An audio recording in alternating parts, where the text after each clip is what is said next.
Hello, everybody. Today we're going to learn what to do against the knight's attack in Italian game, mostly focusing on the move 8 bishop e2.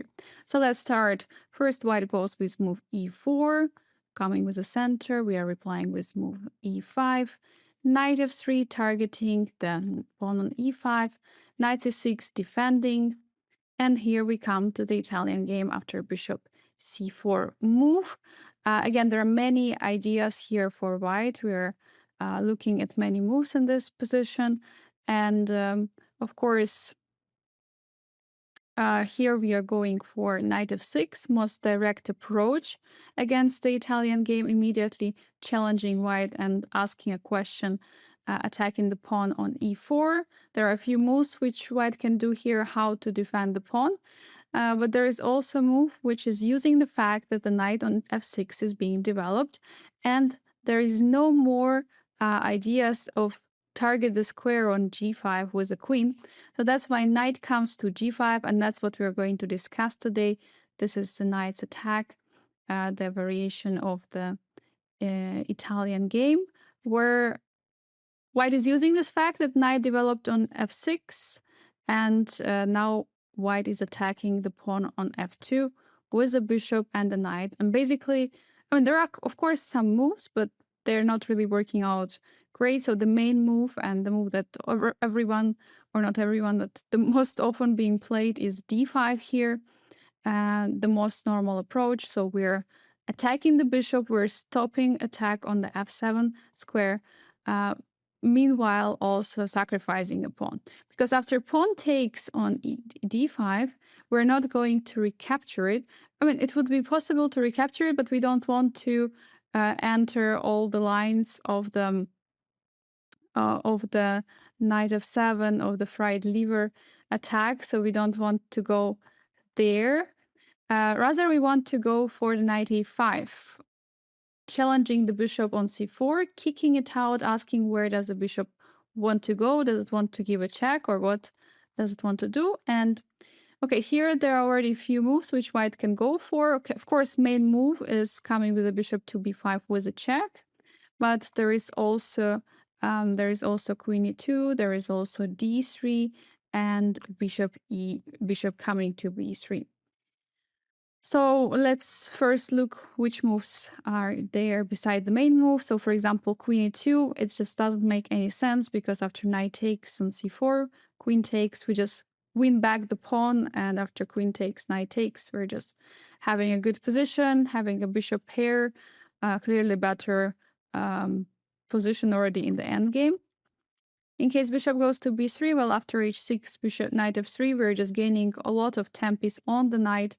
And in the next move, we're going to trade our knight for the bishop, getting a nice position and win the pawn back on d5. Okay, so d3, well, this is kind of already the move which is not losing immediately, or not immediately so bad, still possible, but of course, most of people not playing it.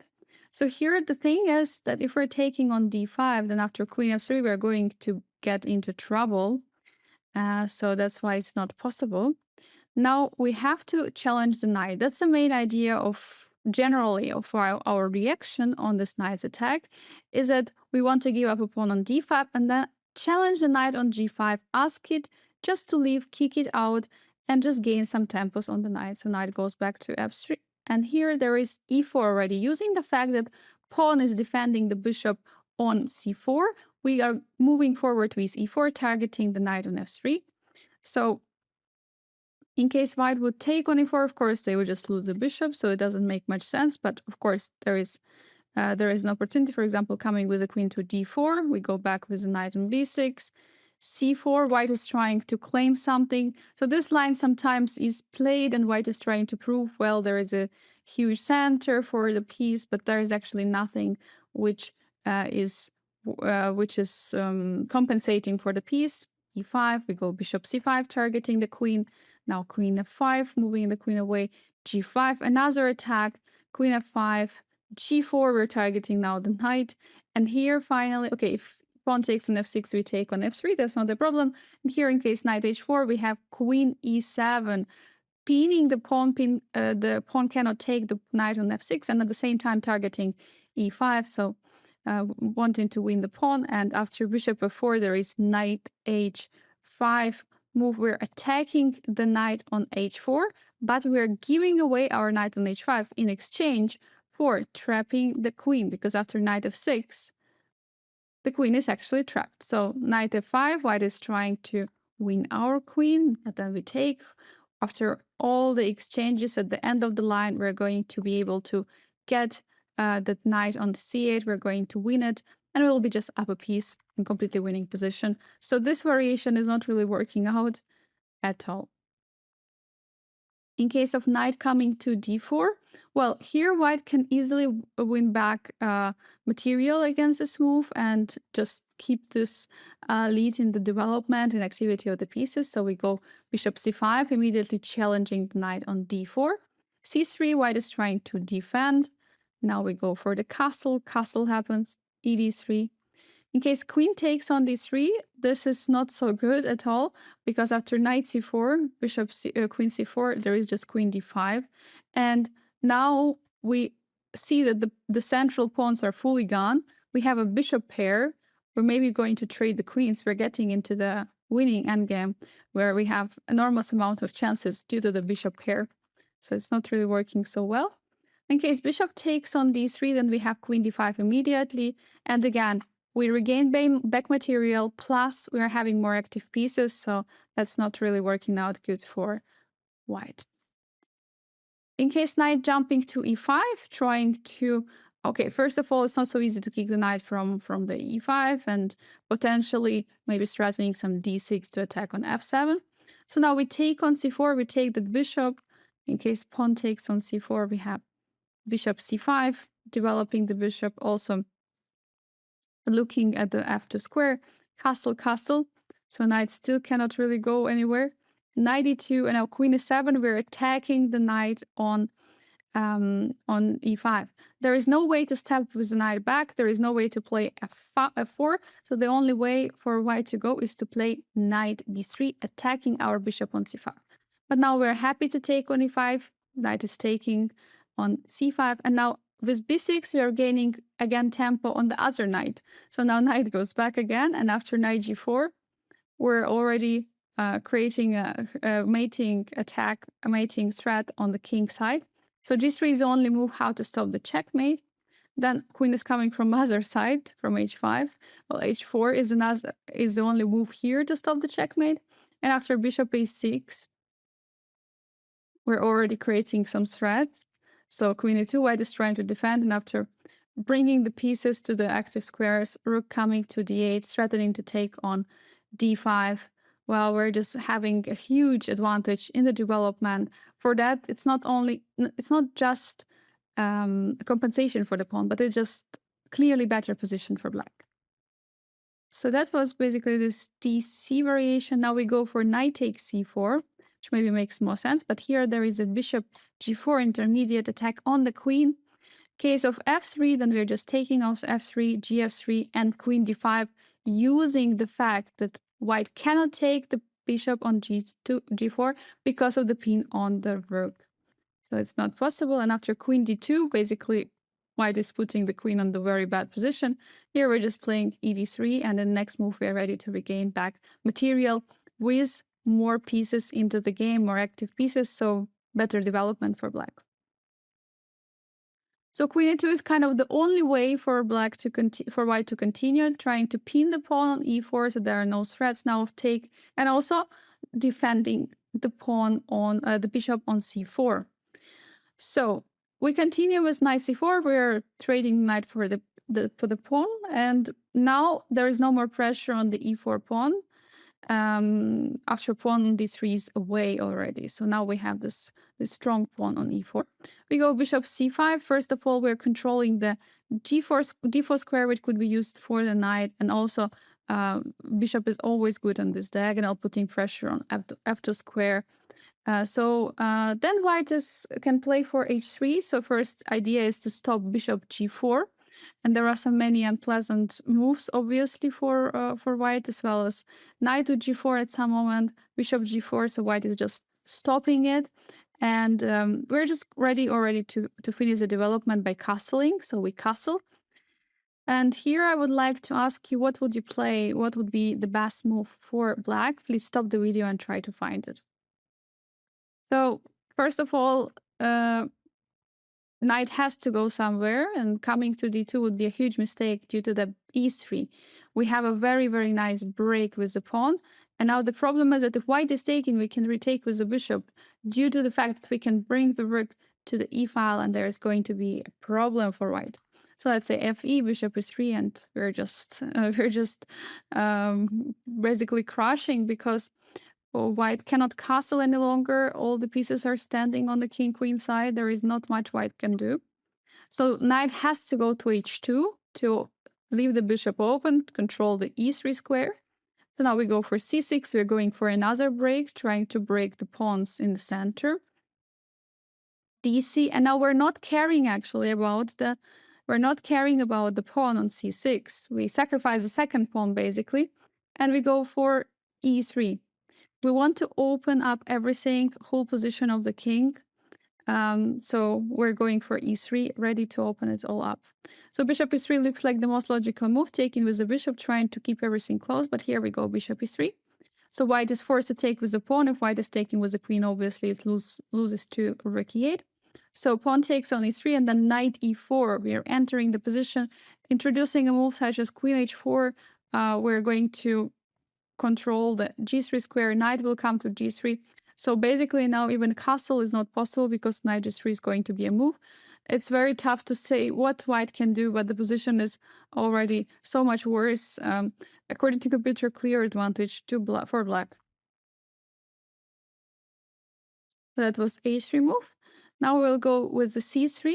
So basically what's the idea of it is just white wants to put anyway the knight on d4. Doesn't matter if the bishop is on c5. So here we go with a b5. So we're immediately attacking the, trying to attack and undermine the pawn structure, c4 and d5. That's basically main idea. And the knight which would be great on c3, which would target the pawn and defend from fb5, and which would target the pawn on e4, is not theirs because of the pawn on c3. That's a big disadvantage for white. In case pawn takes on b5, we can castle. We gave up a pawn, but we're not taking it because there is another threat of taking on f3. Now knight d4 according to the plan, and now we take with the knight on d5. Castle. Okay, white of course couldn't take on e4 because of the pin. So castle, rook e8, defending the pawn.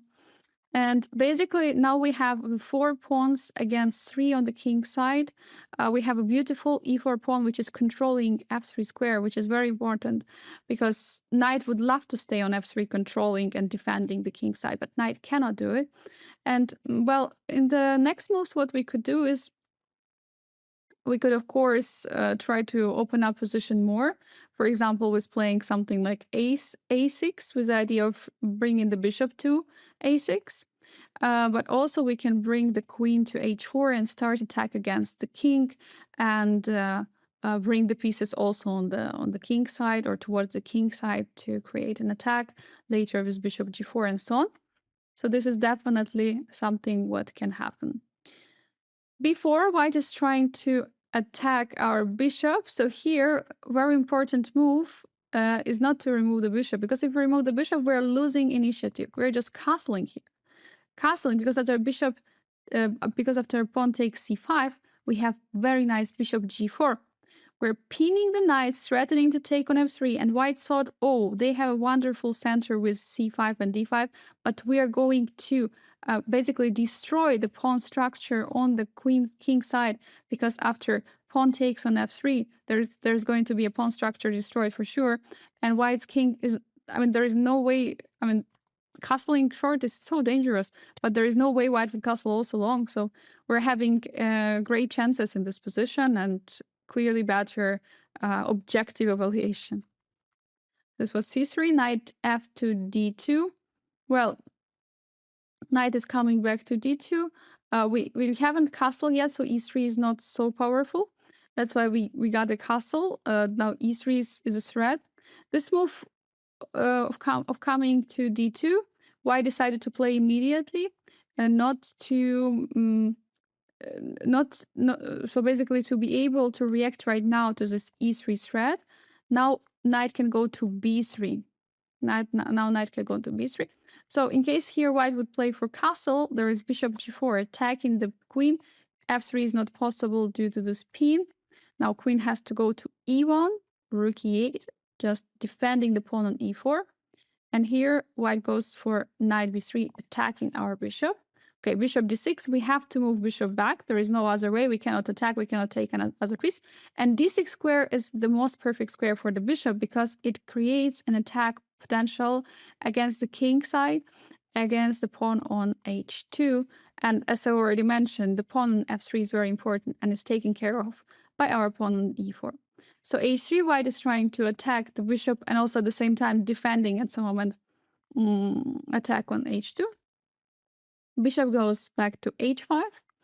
Also in some way provoking g4. But of course white is not doing it. Knight c3 developing the piece. And here I would like you to stop the video and try to find the best move for black. So here there is a very interesting idea. First of all, we want to create an attack. We want to create an attack against the king, and we want to use the fact, okay, there is this h3 was played. And the move is knight h7. So the idea is to bring the knight to g5 and to start the attack against the king. Also targeting all the squares, especially also this, since h3 is played, at some moment some sacrifice can happen. We want to bring the queen as well to the position. So we want to attack the king, since all the pieces, all white's pieces now currently are vacating on the queen side. So knight b3 immediately coming. It's probably better to play this move first, because since the king hasn't castled yet, maybe the bishop would not go to d6.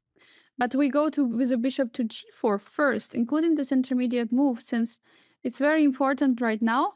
Generally, there would be an e1 square for the queen, but now there is no e1 square, so there is just d2 or f1, and apparently d2 doesn't work, because after d2, white is falling for a trick again, e3, f3, and knight e4.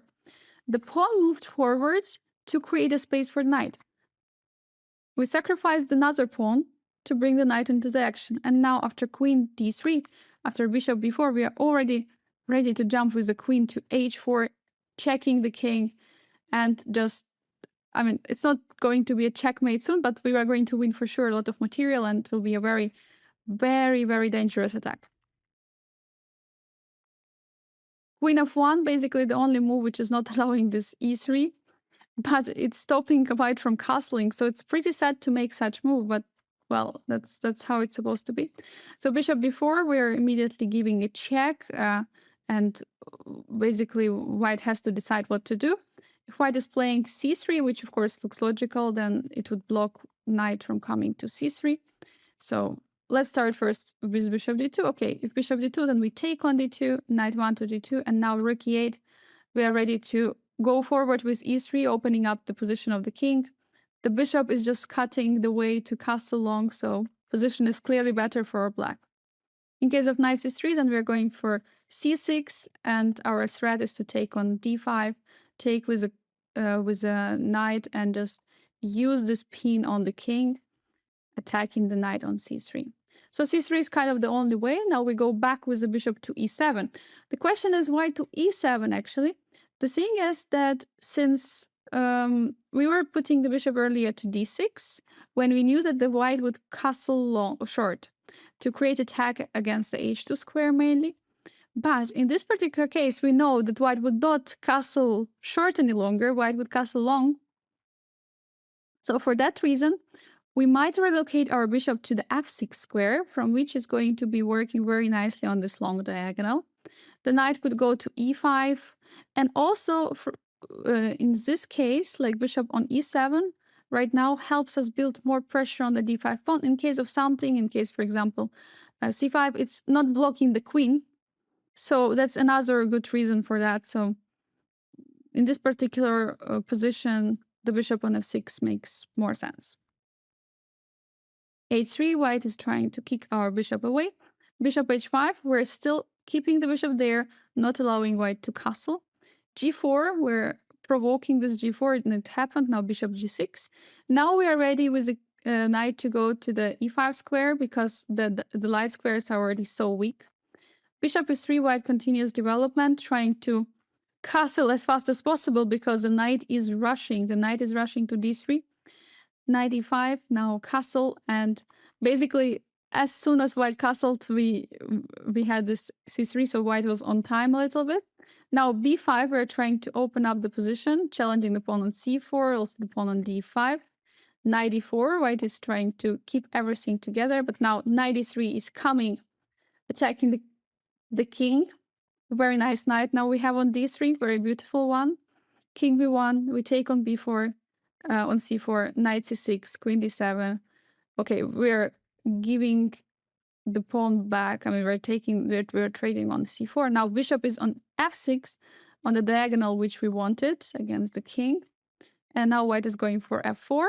So the idea is if we take, that white could take on d3, but we actually don't care because after take, rook takes, we have queen d5, and now we're threatening to take on e3 with the bishop. Knight e5 is trying to defend everything. And here we go, bishop e4. So we're not taking any piece, even though it's hanging, but we create extra threat. So now we go for bishop e4, defending the pawn and threatening to push forward. Now king a1, king is already removed. We already have to do something with the queen. We go queen e6. Now the threat is to take on e5 or c6 or b3. I mean, like everything is kind of hanging, but we're not taking it anything. So bishop f4, and by the way, we're down a piece, let's not forget. Bishop f4, now we have f2, targeting the rook on h1. And okay, if white is going to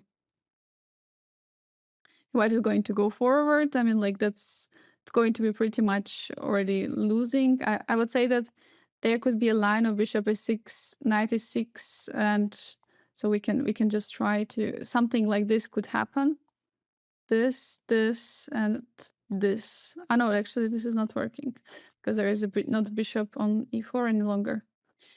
Yeah, but definitely white is under huge pressure. I'm not sure about the next move in this position, but we can definitely take something or play g5.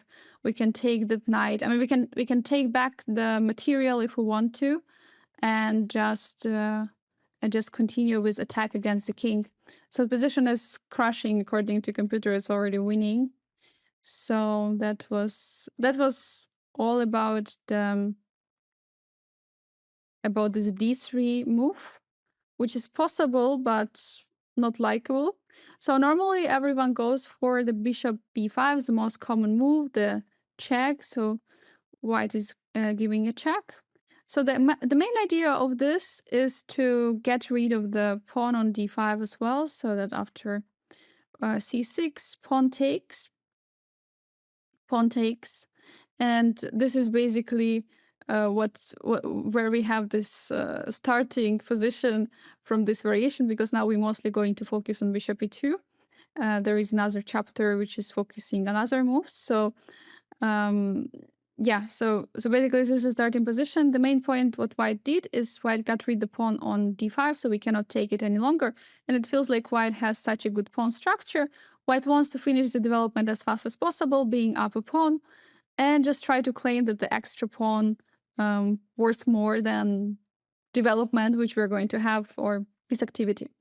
So that's why it's very important for us to be very dynamic here.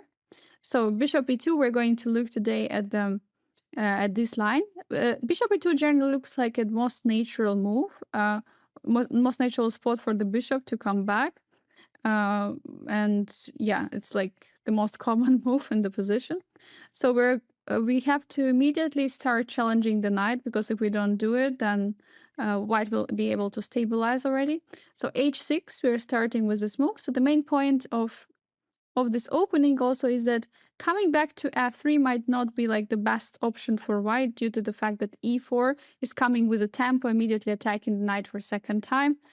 So that's why we're going to start first looking at what happens if knight h3, which looks pretty ugly there on the edge of the board, but it's against this e4 idea. So if knight goes back to h3, we're going forward with g5. Why? Because the main idea now for white is to castle. Let's say we play some move. Let's say we play bishop c5. Castle happens, and now we say, oh, we want to attack the knight. We go g5. But now after king h1, we're just in time and knight is coming back to g1. So that's not really helping. And our idea is with the move g5 is to not allow white to castle, since after castle there is just g4 and the knight is gone. There are no squares for the knight. So another idea is for white to go here. Of course, castle, it was not really a good idea, but possible. So knight comes back to g1, which is, yeah, also looks pretty ugly. Now we go bishop c5, we continue our development. d4, white is giving us back the pawn and now plays knight f3. So the idea was to give us a pawn so that knight would have a square on f3. But then basically we already won the battle because we go for g4, knight goes back to d2, h5. We have a very nice pawn structure attack against the king on the king side. We have also pieces out in the game, and for example, after castle, we can already go all the way to h4, threatening to break the position of the king with g3. And in case our king has to hide somewhere, it can hide on f8, for example, and we can just build pressure against the king on g1. So this is pretty complex position where we already won back our pawn, but we have such huge attacking opportunities on the king side. So knight goes to c3 is like possible move, just developing move, normal square for the knight. Well, here we already go for a direct approach. We go for queen b6. Once again, white cannot castle yet because of g4. So we are putting our queen on b6, just trying to put some pressure on b2 square and as well on f2 square. One of the ideas also of this move is to play g4, kick the knight, and then place the bishop to c5 to target the pawn on f2. So let's see what white can do. For example, if white is going for knight a4, immediately attacking the queen, we go with the queen to c7. Queen is good on c7, knight on a4, I'm not sure it's good, so white would probably at some moment have to go back to c3. So d3, white is continuing to develop, offering to develop the bishop. Some moment also maybe on the e3 square. So now we go to knight b7, and we're going to transpose to the 10th move d3 line. So this is kind of one of the main lines. In case of b3, well, white is basically doesn't have any issues. White wants to fianchetto the bishop on the queen side. The pawn on b2 is never going to be an issue any longer. So now we go for g4. And after, in case of knight a4 intermezzo, which is stopping the idea of bishop c5, then we have queen b7, we're going back, knight g1 has to go back, and now we have c5, targeting the pawn on g2, so f3 has to be played, and now h5, we're supporting the pawn on g4, there is a pin on g2, so the position, I mean, for sure there is a compensation, but it looks like it's a great position for black to fight. So let's see what happens in case knight goes to g1 immediately. Well, then we go bishop c5 with the idea of attacking on f2. And the point here is that there is no real way to stop it. And for that, we just, for example, move like bishop d3 could be continued. But now bishop takes f2, attacking the king, attacking the knight, king f1 is the only move. And now bishop d4 coming back, pinning this knight on c3. And after knight g2, we have c5, because we want to put the bishop on the long diagonal. We won't back the pawn. We managed to keep the king in the position without castling. We are going to have more active pieces. There are still some problems with white's development, so definitely a counterattack from black incoming. That was knight c3. Now we go to the d3 move, to the line which we were supposed to transpose. So now white is controlling the e4 square, and knight could go to the f3 square via the g1. So basically now, if we're not really doing anything in the next two moves, white is going to bring the knight to f3, and on the third move, white is going to castle. So now we have to go again with queen b6. Again, again, targeting the b2 square and also targeting the f2. Actually, this position is pretty rare. It's like almost never happened. Yeah, normally the bishop d7 is the move in the position, but we go for queen d6 because it's already a little bit more direct move, targeting f2, targeting b2. So knight c3. So yeah, knight cannot go back to g1 due to the problem with bishop c5, of course. So knight c3, white is developing. White wants to develop, attack also our queen.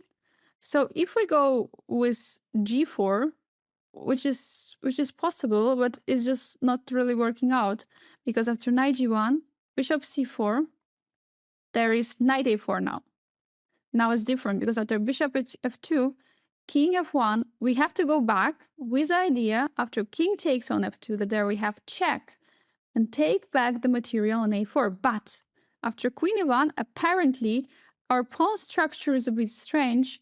We are white is ready to finish the development and try to start attacking our pieces, and we have actually some weak squares on the king side especially. So it's not actually working good. Sometimes we go for this line, but not in particularly this way, and not with such pawns which we have on the king side. So here, knight b7, we're going for improvement of our knight. Knight was doing nothing on a5. We need knight on c5 or d6. So here, b3 is another opportunity for white to play it, but it's just very bad because queen d4, immediately pinning the knight, and also there is another opportunity to pin the knight with a bishop. So here, in case of bishop d2, we just play g4, knight g1, and bishop c5, and problems on f2 or c3.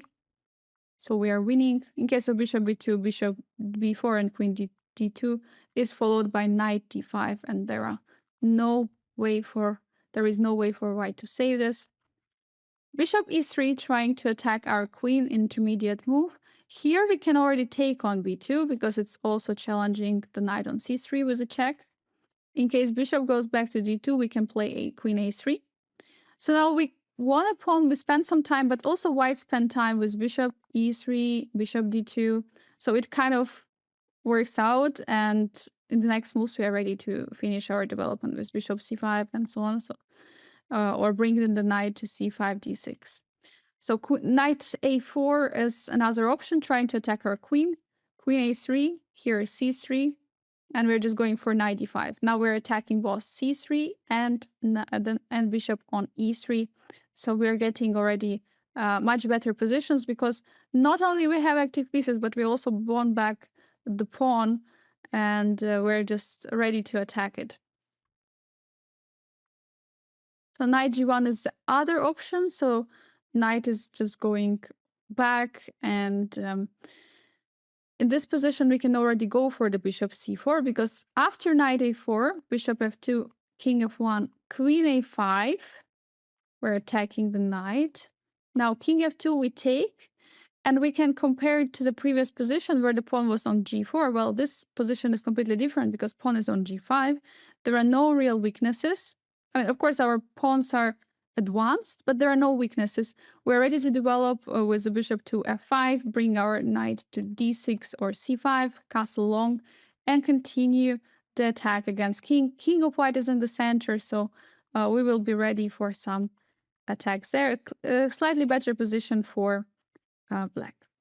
Knight e4 is another move. So what is the idea of it? White wants to trade the pieces, because of course if white is trading pieces, white is going to get long-term better advantage, because if, let's say, we are just going to trade off all the pieces on the board and white will get the pawn endgame, white is going to win. So of course trading the pieces is a good idea. And the main point here is that our knight on f6, not that it's only just a trade, but also knight is supporting the pawn going forward with g4 move. So this move is actually offering a trade to a piece which is needed there on f6. But we have nothing else. We gotta take. So now the pawn structure already changed in the center. We have, so that was the line. I mean, right now we have 2 against 3 on the queen side. So now, and also there is no way to go for the g4. So we have to continue development. We go bishop e6, normal developing move, castle, rook d8. And now the point is that this castle was actually not possible, since after queen e1, there is g4 at the end of the line. So queen had to move, and now g4 we actually went for, and knight is going to be trapped again. So it's pretty tricky when white didn't want us to trap the knight, but at the end we managed to trap it. So knight a4 is another move, protecting on b4, attacking our queen. So we have queen a4. So here, in case knight goes to c3, we can just repeat if you want to. In case you don't want to repeat, or I mean, I would suggest to repeat once or like twice. And then if you see that after you move, after here knight a4 is played again, you can play one more time. Knight goes back, and in this position you can decide to go for something like bishop g7, like a long castle. So just going for this kind of moves. If you want to play, of course, you can always make a draw if you want, but it's your decision. I encourage playing, by the way. So c3 is another move, defending the knight on a4 and stopping our check. Yeah, basically the knight is a little bit out of the game on a4, cannot really go back, cannot go forward. So and there are both knights actually, they cannot play on h3 and a4. So it's pretty interesting, the position which white get, only for one pawn, by the way. So bishop g7, we're just finishing the development on the king side, ready to castle short. Bishop d2, white's idea is to push forward with c4 to attack our queen on a5. Now we go g4, attacking the knight again. Knight goes back to g1. Now queen d5, we're attacking on g2. We're not letting the c4 happen. Now f3, white is trying to stop the attack against g2 square. And now we go h5, supporting the pawn on g4. In the next move, we are ready to finish our development. Very complex position. I wouldn't say it's messy position, but it's position where we have a clear compensation due to the all piece activity and white's pieces inactivity. So yeah, definitely we shouldn't rush with taking on f3 because g2 is hanging all the time. So white will have to solve that problem in some way. Meanwhile, we'll finish the development with bishop f5, which would target the pawn on d3 and castle short. So that's what this knight a4 move is. In case bishop goes to d2, wait, basically white is saying take on b2. But what we were saying, that if bishop would be on e3, we could have taken because we're targeting the knight on c3. But now the knight is actually defended. So it would be pretty dangerous to take on b2. We would lose a lot of time. So first, let's look at g4 move. So in case of g4, knight g1, bishop c5 again. Knight a4, bishop f4, again with the same idea. We're getting into this position here after c4. We're going to most likely have to trade the queens, but okay, if we're not trading queens, there is only one square on a6. The queen would be very bad, and yeah, our pawns, I don't like this pawns and many weaknesses, so white is better, definitely. So if we take on b2, then there is rook b1, and after queen a3, there is knight g1, and now white is ready in 2 moves to finish the development on the king side. Put the king into the safety. So that's why it's not really working out. We just spend time to take the pawn, which doesn't make so much sense. So better to finish the development, continue the development. Don't go for the pawns if it would mean the loss of the time. So bishop e6, we're just continuing. We just improved one piece with knight b7, the second piece with bishop e6. We're just also waiting for white to see what they're going to do, and bishop d2 is also not clear what it's doing. So knight g1, white still goes for the plan knight f3 and castle. So now we go for bishop c5. Now we are attacking the pawn, because now after knight a4, bishop takes king f1, queen d2, queen d8, queen d4, taking the knight. Now we have a different pawn structure. We have even already knight out, bishop out on e6. We're ready to castle. We have improved pieces in the position. So it's definitely completely different to the previous one, where our pawns were much weaker.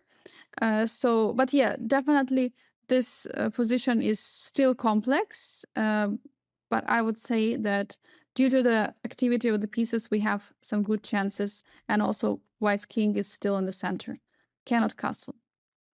So rook b1 is a human move, which we're going to look at. So first idea is to defend on b2, and second idea is to prepare for bishop e3 in this position, just to get rid of any issues on f2. So in case we here go g4, then bishop e3 is the move and it's defending the pawn on f2. So it doesn't really make sense. So we go with bishop e6, developing move, just continue the development and see what white is doing. Okay, bishop e3 makes the most sense. Now we have to move the queen. Queen c7, we moved it a little bit back, but queen is still active there. Knight g1, now in next two moves, white wants to finish the development. Bishop g7, we're developing bishop on d7, it's a typical square. And now if white would go something like h4, trying to ask us some questions on the king side, well, then we have g4.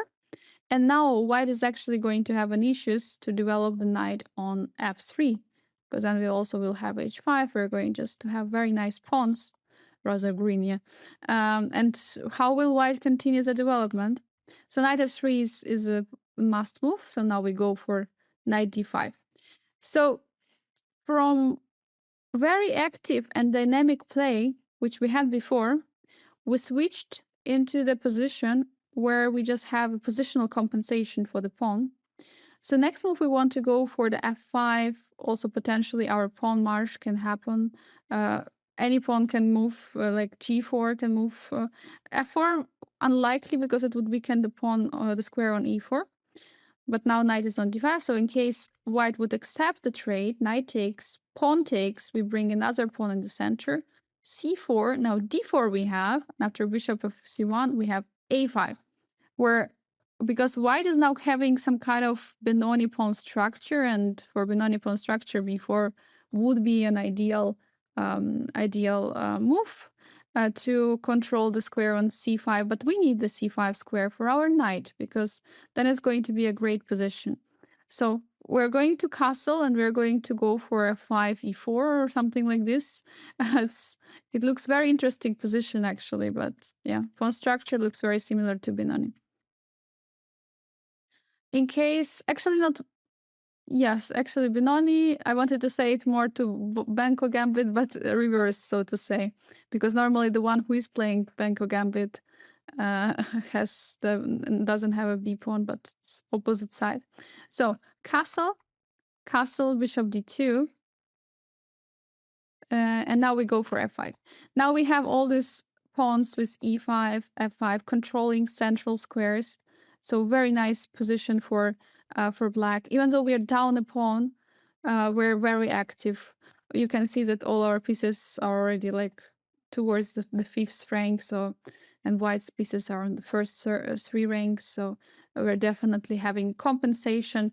At some moment we can start pushing, but for now we can just improve our position by placing the knight to d6, bringing the rooks into the position, and then we're going to see how the game is going to unfold. For now, it's all looking pretty nicely, but there is no clear way right now before we see what white is going to do in the next moves. But generally, the positional compensation for the pawn is there. So now we were looking more the positional compensation. Now we're going to be more tactical or more dynamic. Because now we're going to look what happens after knight goes to f3. And here we shouldn't waste a second of time. We just go immediately with e4. Because if we allow white to play d3, stopping it, that's going to be a problem. So we don't allow even a second of thought, just e4, immediately attacking the knight. So that's kind of the main thing why knight comes to h3 sometimes. Sometimes some players decide, okay, knight on e3 looks better. And this is kind of the main problem with knight coming back to f3, so there is a problem with e4. Knight go forward with the knight jumping to e5. And here, of course, we continue following our ideas of placing the bishop on c5. And in this case, it's not only just developing move, which is targeting the pawn on f2, also it's immediately creating a threat of queen coming to d4. Queen d4 attacking the pawn on f2, attacking the knight. So what to do for white? There is an interesting move, which is allowing actually queen d4, which is d3. So let's briefly look at it. So if white is going for bishop d4, if black is going for bishop d4, it's possible. We're going to get also a compensation still, because after f4 we take on the f3. Knight takes, knight returns back, but we have stopped white from castling.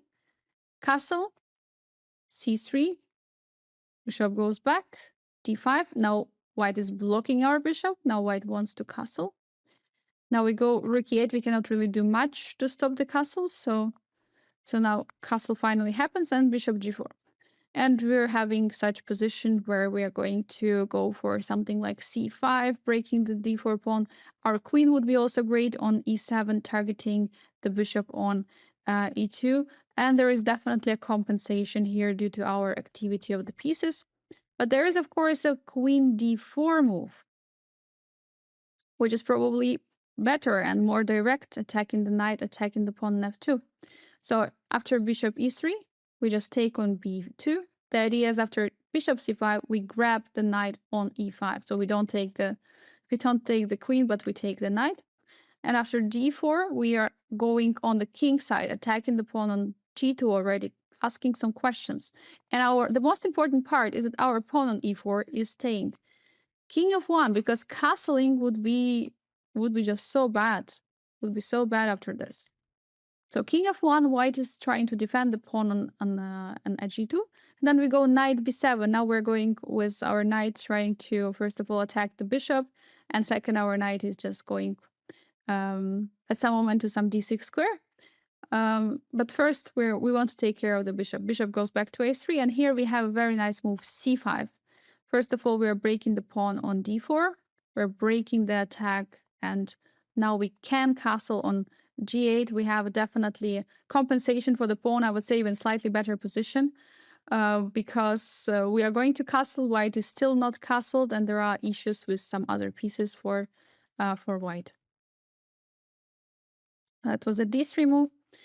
Well, in case of the castle, immediately, of course, the queen d4 could be a move, but we would rather recommend playing queen d6. Queen d6, attacking the knight at the same time, and also putting the queen on this diagonal, which nicely looking at the king.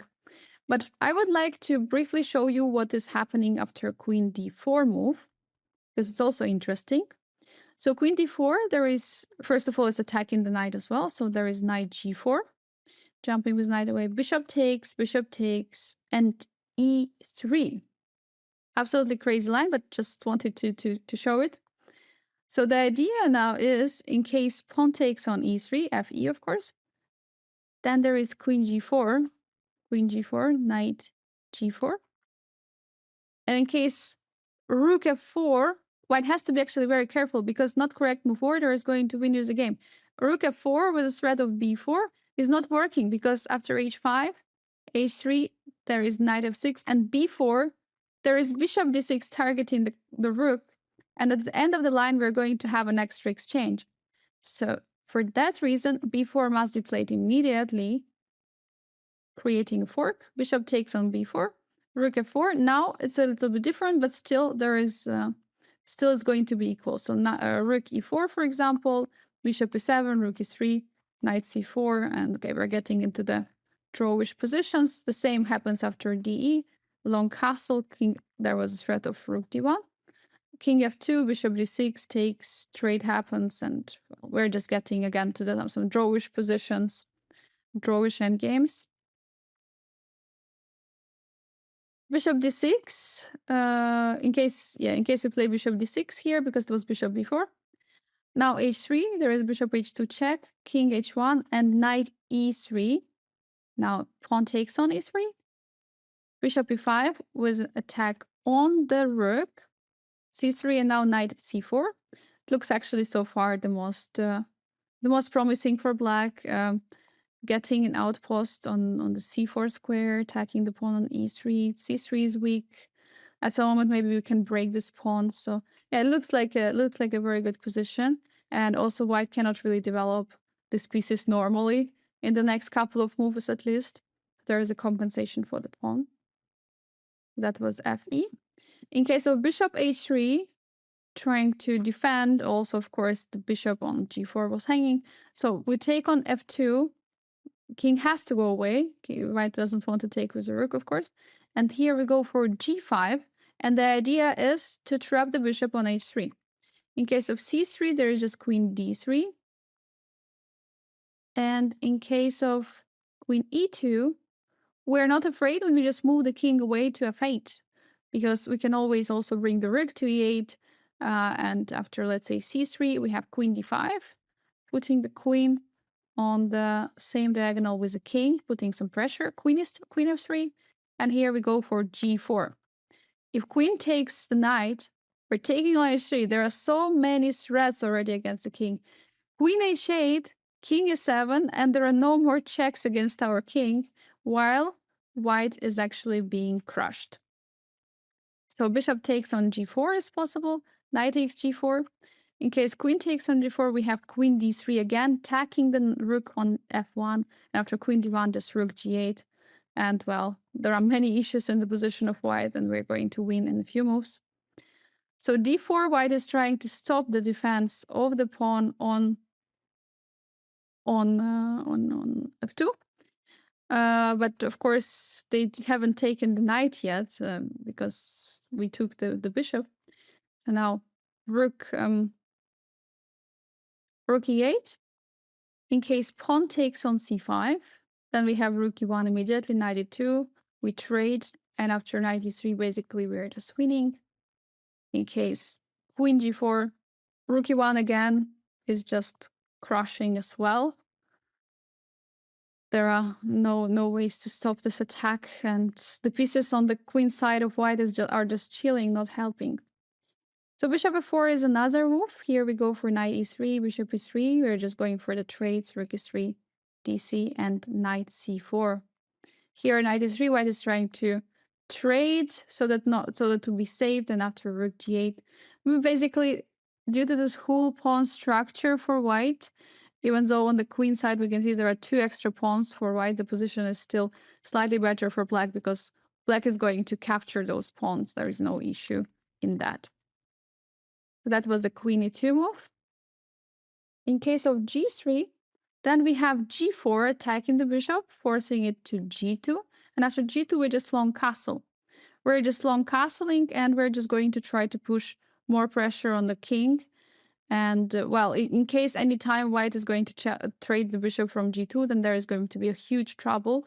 And meanwhile, we can just push also the pawn all the way to h4, trying to open up the h file. I mean, there are issues definitely for white. And in case bishop goes to f3 here, not to h3, then we take on f2, king h1. So now it kind of looks better for white because bishop is already on f3. Now we are ready for the pawn march. We go forward with h5. In case queen goes to e2, we have king f8. Again, removing the queen, just getting ready to square for another rook. c3, attacking our queen. We have to move it away, queen d6. But now from d6 also queen is looking at the king on the king and h2 pawn. So d4, now bishop is under attack. And in this position, we actually don't care about the bishop, and we go knight g4. This move is, or this idea with h5 and knight g4 is something which we are having throughout this chapter as well. We're going for h5, knight g4, and, well, there are issues. Because, of course, white cannot really take, because if white takes, then this opens the box of Pandora, so to say. The rook is coming, and there are big problems. So g3, white is trying to somehow stabilize and defend on h2. But then we go with h4. Bishop takes on g4, we take on g3, and, well, there are issues. h3 has to be played, the only move, queen d5, queen f3. Now we take on h3, because if bishop takes, queen is hanging, so king g2 is the only move, rook h2. King takes on this crazy line, bishop d6 check, bishop f4 defending, check, check. And we're just, with every move, we're just letting the king go forward. If king goes to d3, we have knight e5, and we're just crushing. In case king e2, there is rook e1. And after a couple of moves, we're managing to give this check with a promotion, discover check, and of course we're winning. So that was the bishop takes on g4, so it cannot really happen. If pawn takes on c5, there is hg again, and it threatens a checkmate, so it doesn't matter if white takes on d6.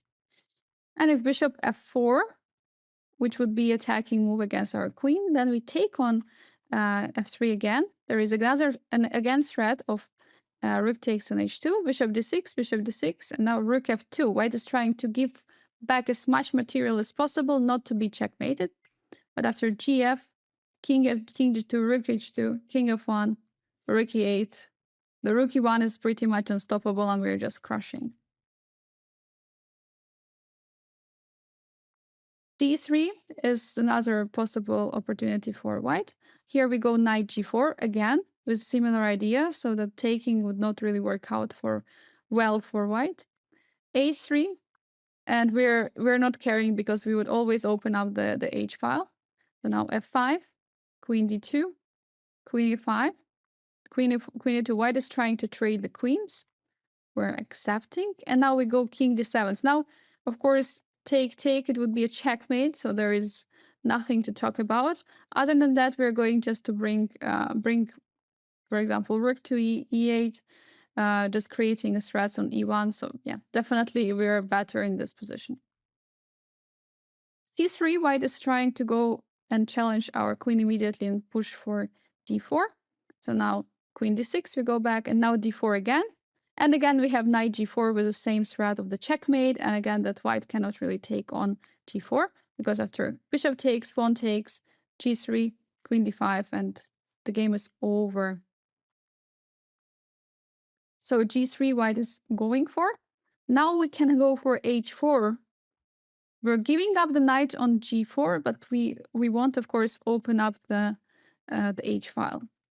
So in case bishop accepts the knight, then we take on g3, h3, queen d5. Again, similar line. Queen f3, rook h3. Again, similar takes happens. Similar moves, takes.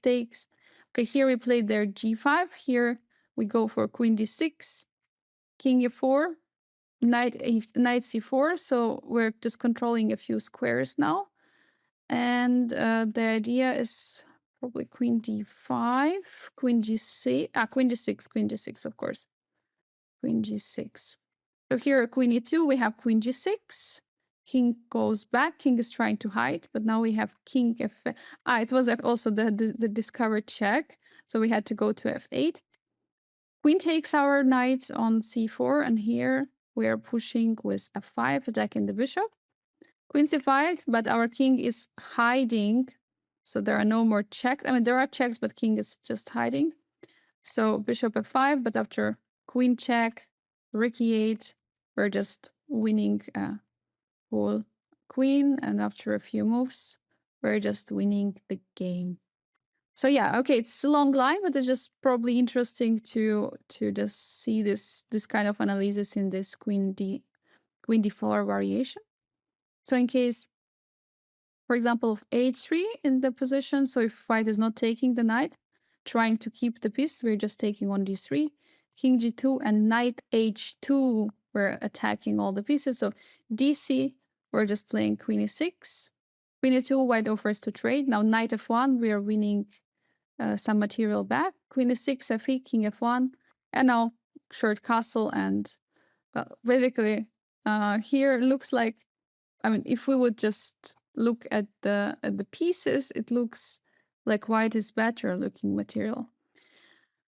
But we should be better. But of course, there is a defense. Since after knight d2, rook f5, we're trying to win some pawns. King g2, rook a to f8. White is going for b3. We're taking everything, but after bishop d2, rook d3, bishop f4, rook c3, bishop c3, knight b7. Simply, there are too many pawns for white, and that's why we're entering this drawish position, which is crazy, because I think it's very difficult for white to get all this move right and get there. So there is no high chance in this to happen. But this was just an interesting queen d4 line. So now we're going to go into the line, into the move which we recommend to go, which is queen d6. So we're attacking the knight. Now there are a few moves for knight to go back. First one is knight c4. Well, that's not a good move at all, because after knight takes on c4, bishop c4, knight g4, there are too many problems on f2, on h2. g3, white is trying to handle everything, but after knight f2, rook f2, bishop f2, king f2, queen d4, we're just winning material, and well, we're going to win the game soon as well. So not working out. Knight g4, white is going back with the knight on g4, offering a trade also. We're taking, but with the bishop. Bishop takes, and now we go h5. Again, with a similar move, with a similar idea, what we had before. So our bishop on c8 was not really participating in the attack, so we traded it for the knight, which was participating in defense. And now, in the next move, we already threaten a knight coming to g4 and checkmating on h2. So now if bishop goes back to h3, again we have knight g4. And here I would like you to stop the video and try to find the best move for black. So after this g3 move, we have a very nice one, knight f2. We're sacrificing the piece for now because we're not taking back yet. We have h4. The idea is that we want to take on g3, and then bishop will be hanging on h3. So d4, white is trying to stop our bishop. So here we take on g3. We don't even care about the bishop since the queen is, the pawn is pinned. So rook d2, we go for rook g3, rook h3, sorry. d5, we take with a check. There is no way to defend the check in a good way. And our idea is to bring the knight to c4, push e3. The attack is just starting, and it's just very so hard for white to stop it. And again, looking at the pieces on the queen side, we should be very happy. What happens if bishop goes to back to e2? Well, we have again knight g4. We always have knight g4. This is a very topical idea in this variation. In case bishop takes on g4, again, we are very happy. The pawn is opening up. g3, white is trying to stop it. Now, queen e6 we have. In case of f5, which would defend the pawns, in case of this, then there is a d4, very strong move. And even though black is still better here, but this is just a big tempo which white won. And now bishop is covering the h6 square, so that's kind of a big disadvantage. So now we go queen e6. So we want to castle, so that if there is any like d4 moves, we want to castle, and there is going to be a rook also on d8. So for example, d3 here, we long castle. Again, pawn cannot take. Our idea is to bring the knight to f3. That would be like ideal. Other than that, we want to double our rooks on the queen side, on the h file. So that would be amazing. And already according to computer, we are just crushing. g3, another move, stopping our attack against the h2 pawn, but we are not caring, and we're just sacrificing the knight again, since after king h2, we give up another piece with bishop f2, rook f2, and we play h4, and basically the position is disaster. There is no way for white to stop pawn taking on g3 or queen taking on g3. We will take with the pawn definitely, because we want to open up the rook, so position is just losing for white. In case of d4 here, white's idea is definitely that white is attacking the bishop on c5 and wants to introduce the bishop to f4 in the position, develop an attack on the queen at the same time. We take on d3, we have to do it. In case bishop f4 attacking the queen, then we have to move it on e6 with two threats, taking on f1 and taking on e2. If rook e1 happens, we're long castling. cd, queen h3, bringing the queen there, and basically in the next move, knight g4 is going to happen with a checkmate on h2 or f2, and also h4 is possible, so there are too many moves to win. If bishop takes on d3, we are taking the rook, because after queen e1, there is just knight e3, a fork, and we're just going to be up an exchange in this endgame. If king takes our knight, well, then we take the bishop on e2, queen e2, we're trading, and we're going into this endgame. Because here, after rook d1, there is a big issue with the knight on b1. It's not so possible to finish the development there. And the point is that even though we didn't checkmate, the endgame is just completely losing for white. There is no way to develop the pieces in the next couple of moves. So yeah, it's going to be very tough challenge for white to do something with them. So in case that was bishop before, in case king takes on h2, then we have h4 immediately. So bishop f4, we take on g3. It's a double attack, double check. Now king takes on g3, queen g6. We're continuing an attack. Bishop g4, f5, attacking the bishop. And basically we're just going to win the piece back. And we're just continuing our attack. King goes to g2. We're taking on g3. Again, we're introducing the rook into the position. So fg has to be played. We take the bishop. Queen takes on e2. And again, king f8. We're ready to introduce the rook to the e-file.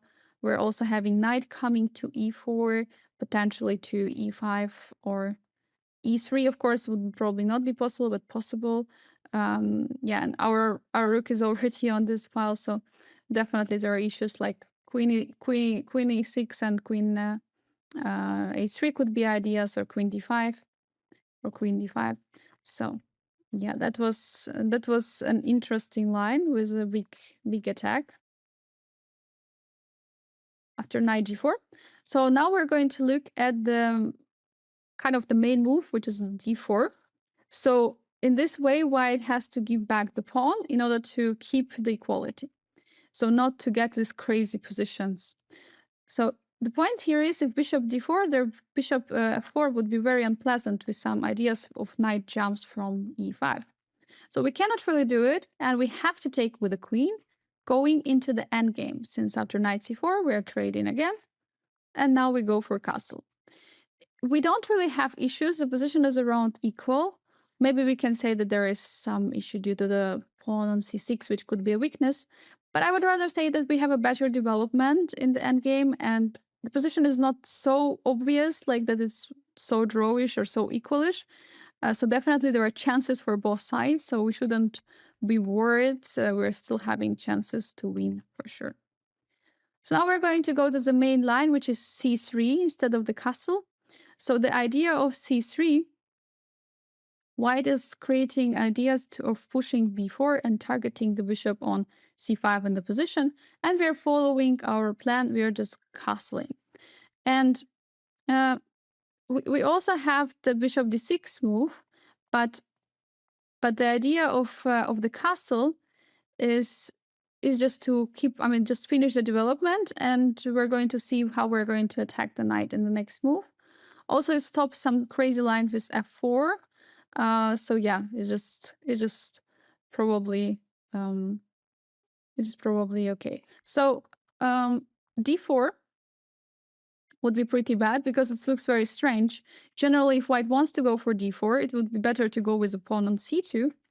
So we're taking on d3, knight takes back, and now bishop b6. And again, there is no square on c3 for the knight. Pretty strange position. Castle, rook e8. Now in case of bishop f4, let's say we have bishop a6. We're putting enormous amount of pressure on these pawns, on these pieces, sorry. And now knight d2 is another move, trying to finish the development somehow, since the c3 is taken care of. Now bishop f5, we're attacking the knight, and it would be nice to have the pawn on c2 as pointed out here. Knight f4, knight is jumping away. Queen c7, attacking the knight and ready to bring the other rook into the position. So now knight f3, now rook a to d8. Our all pieces are working. It's absolutely incredible how good position we got. Because after bishop d3, already knight b7, and according to computer, actually position is completely lost for white. We are threatening to go with the knight to c5, attacking the bishop on d3. We are also threatened to go for the knight g4, and yeah, it just came over. Wow. b4. Well, white is pretty much weakening the position with this move because it's just not going to work. I mean, this is of course the the fork, but it's just not working. So now bishop d6, we go back. We're attacking the knight, so if white would take on a5, we would take on e5. So now d4. Of course, like pretty much similar problems like before, because the pawn is not on c2. So now we take on d3, knight goes back, and now if we go rook e8, this is actually best engine's move in this position. If we go for rook e8, after b takes a5, there is bishop a6.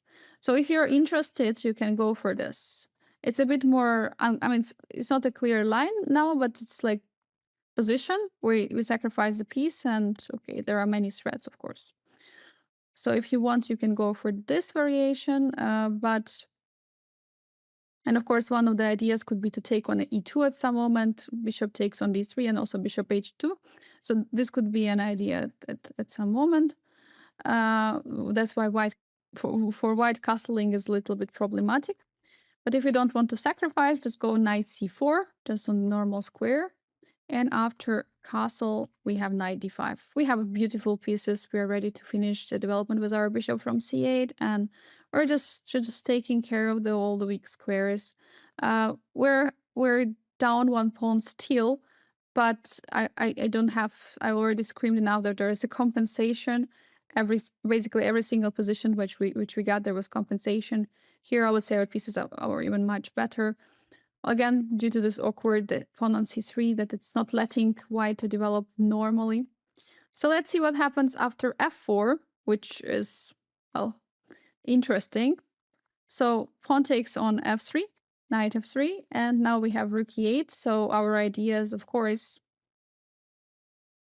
to put pressure on the bishop on e2 with a bishop on a6. In case b takes a5 happens, bishop a6, d3, and now bishop c5. We're not letting white to castle. We sacrificed piece, but there is a big problem on e2, as well as the problem that not a single one piece is working. We can also go for knight g4. At some moment, we can take on d3, take on e2 at some moment is also possible. So yeah, it's a crazy position. For example, king if goes to f1, trying to eliminate all this kind of stuff. There is knight g4 immediately. Knight f2 is coming. Queen f6 is coming. The attack is ongoing, and white has big problems. So in case of c4, then we have bishop d5 attacking the rook. And basically, not a single piece can go in between, and we're just going to win the rook.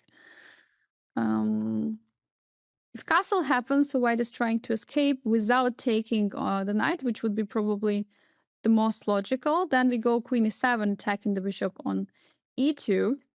If pawn takes our knight, then we have queen e2, trading the queens, and even though we're actually down the pawn at this particular moment, we have more active pieces, bishops, and we're going to win material back for sure, or we're just going to win the game. Bishop d3, trying to stop attack against the bishop. Now we go for queen c7. It's actually a very nice line, which is illustrating that we just don't care about our sacrifice our piece on a5 because white is simply playing without rook, knight, and the bishop. So we can say without the whole queen. So white is taking on a5. Of course, we have bishop g4. It feels like that there are going to be some problems. They're already starting. So now let's see a variation. h3, white is trying to attack the bishop. Now bishop c5, check. King goes to h1. Now knight h5. We are ready to sacrifice another piece because then there is knight g3 coming. The only way to stop this kind of business with knight g3 is to sacrifice a piece. Bishop h7, king takes, and d4. Now knight g3 again, king g1, knight f1, hg, knight g3 comes back, dc.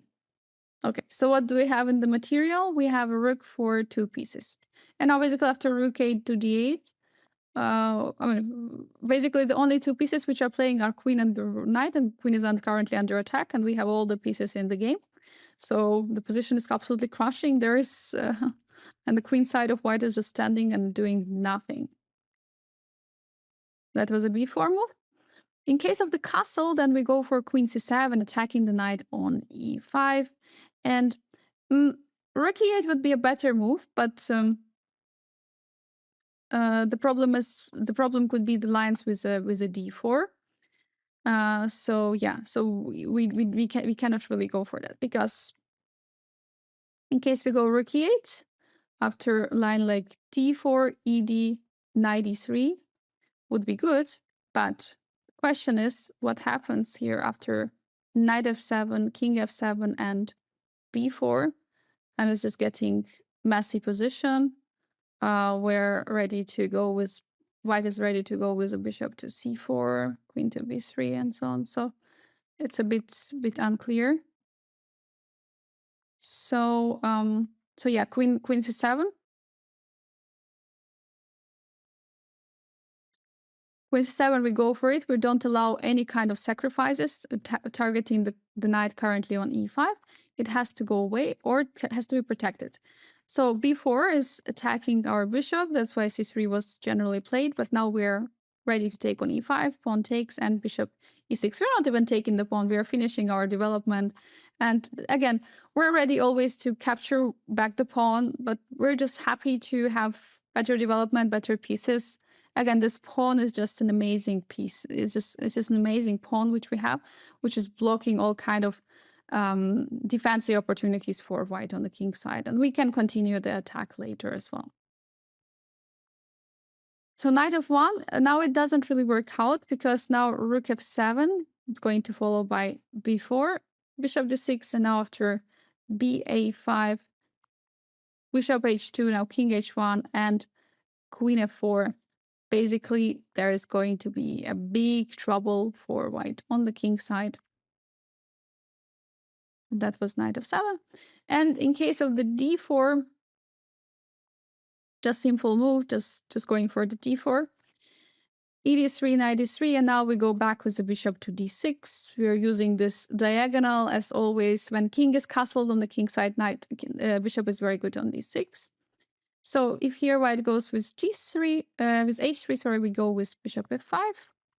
Queen a4, white is trying to attack, also putting some pressure. The knight cannot go to c4, for example. But here we go rook f2 e8, attacking the bishop. Bishop e3, trying to stop the attack, but here there is knight d4. We're putting more pressure on the pieces, and actually white is going to lose material in this position, because the bishop cannot go, and this one, because otherwise this one will be lost, so most likely we'll win something. b4, white is trying to attack the knight, at the same time solving the problem with this knight on d3. So knight c4, very logical, putting the knight here.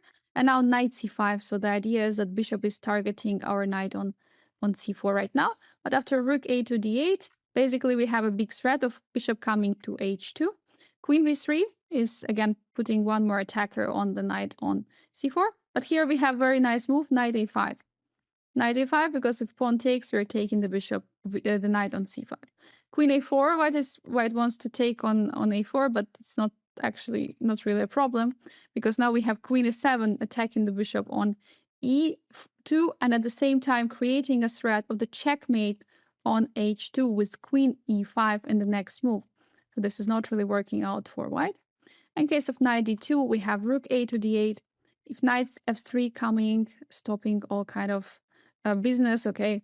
Here we are going for c5, and pieces of white are kind of awkward, especially knight on d3. So here in queen a4, white is trying to already like do something, considering also the knight on a5. But here we go for rook f to e8, again targeting the bishop on e2. Now we go for bishop e3. So now it feels like, okay, there is no pin, no x-ray in the queen, but just after the move bishop d7, we're attacking the queen. Queen has to go back. We're going to go for the knight to c4. There are going to be issues, because all these pieces which white is having are just simply not located well. I mean, they're all awkwardly staying. So that's why it's not really working out for white. So b4 immediately. White has tried to go for this, but then there is bishop d3. In case pawn takes on a5, we're just going back. So we're just winning. Bishop takes d3, there is bishop h2, rook d3. Pawn takes on a5, we go back with the bishop so that they are not trapping us on with the g3 move. So if queen c2, there is just queen d7, again, putting all the pressure against this knight on d2. And in case of queen e2, we're going queen d7. There is already a threat of taking on h3 and checkmating, and also taking on g2 and d2 as well. Knight f3 is trying to defend the position, trying to hold everything together, and also attacking the bishop on f4. But here there is rook e1, the threat, attacking the queen. Bishop e3 is trying to defend, but okay, after take, there is even knight e4, which is going for the knight g3. The family fork is coming, and white is just going to lose material. So that was the h3 move, which is not really working out, but it looks like it's working out. So the only way to go for white is to go g3. So the idea is also could be that, okay, g2 square could be used for a bishop in some way, and it's weakening less the dark squares as it was before. So now bishop h3, immediately using this fact and not allowing this kind of business, so attacking the rook. And after rook e1, rook a to d8, again putting pressure, x-raying the queen on d1. It's so uncomfortable position for white that the pieces didn't even get out. Bishop e3, white is still trying to finish the development, but there knight d5 is coming, attacking the bishop. Of course, we are dominating this position. We're not completely like crushing, but we are dominating this position. It's very complex but for white to play this position to finish the development and try to catch up with us. So bishop f1, immediately asking bishops to be traded, and after bishop f1, rook f8. Now we have both rooks on the e-file. We're just x-raying the pieces, and again we're still down a pawn in this position. But due to our piece activity and development advantage, and also some weak squares around the king, definitely there is a big compensation. I would say even we're already better. Because again, it's not so easy for white to finish the development. There is always going to be some attacks, some knight c4, some c5, c4, knight c6. We can put pressure on this knight on d3 and so on. So yeah, pretty much it's going to be difficult for white to finish the development without giving back at least the pawn. But yeah, for that, this line is dangerous also. So that was it regarding the chapter. Now we're going to look at the main ideas from it, and also from main some topics, themes.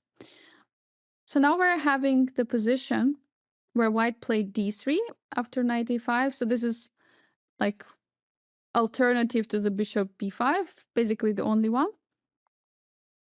And here the point is that we cannot really take on d5, so that's very important that we don't do it.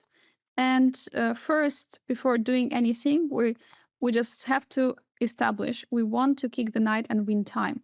So that's why h6 is the first move we have to play, kicking the knight out, and after knight goes back, now we go for another kick of the knight with e4, since the bishop is not... So it feels like optically that the pawn is stopping e4, but it's not stopping e4 because it's defending the bishop on c4. And in some lines, we're just going to take it. We're going to have very strong pawn on e4, so that's a good position for black. The next position happens after white played knight, after white came with a knight to h2. And basically what white wants to do, wants to finish the development as fast as possible. But okay, the king is still in the center here. So we kind of have time to do something. And that's why we go for c6 break. We're just breaking this pawn structure. And and the main point is that if white is just castling, then we're going to take back the pawn on d5 and we'll have better development. But if white is taking on c6, we're actually not slowing down. We're just playing e3 now, opening up both files against the king with move e3. And we just don't care about giving up another pawn. This is one of the most important topics that we shouldn't care. We shouldn't care about the pieces or material in this kind of position. Many times we just sacrifice a piece even to get this kind of attacks. Next position happens after white goes with a knight to h3. And yeah, pretty important that here the threat of white is to castle, bring the king to h1, and bring the knight to g1. So that's why we have to eliminate that threat, and we play g5. After g5, castle is already not possible because of this g4 move, so the knight is trapped, and that's why we kind of slowing down white for some time, at least for the next few moves, because white will have to either bring knight g1 to f3 first, or to try to trade at some moment our knight on f6 in order not to allow this d4 and so on. So there are still issues for white to finish the castling. It's not easy at all. The next position is after the move knight f3. So finally, white managed to bring the knight to f3. So here, in this kind of position, we're changing from the tactical dynamic play to the positional play and positional compensation for the pawn. And we go for the knight d5. We have a huge amount of space. In the next move, we're ready to go for the f5 push as well, and then some push with the pawns. And also, if white is taking and helping kind of us, we might get some kind of Benoni pawn structure. And I would just quickly show that here a very important move is a5. Just stopping these ideas and bishop c1 and now a4, yeah, a5, yes. Just stopping the b4, and then there is a nice square on c5 for the knight. Compare it also to the reversed Benoni, we can say. The other position is where knight jumped away to the g4. It's a very important moment because now white is offering us a trade on f6, and if we're doing nothing, white is going to take on f6. And this knight is a pretty important piece, so we understand that the knight is going to help us in attacking the king more than the bishop. So which piece we rather have on g4? We rather have a knight. That's why we need to trade the knight we have to take the knight with the bishop. Because now we're taking it, bishop takes, and we go h5. Our typical idea. And then we bring knight to g4 and we threaten checkmate on h2. So that's a topical idea. And the last position is following, yeah.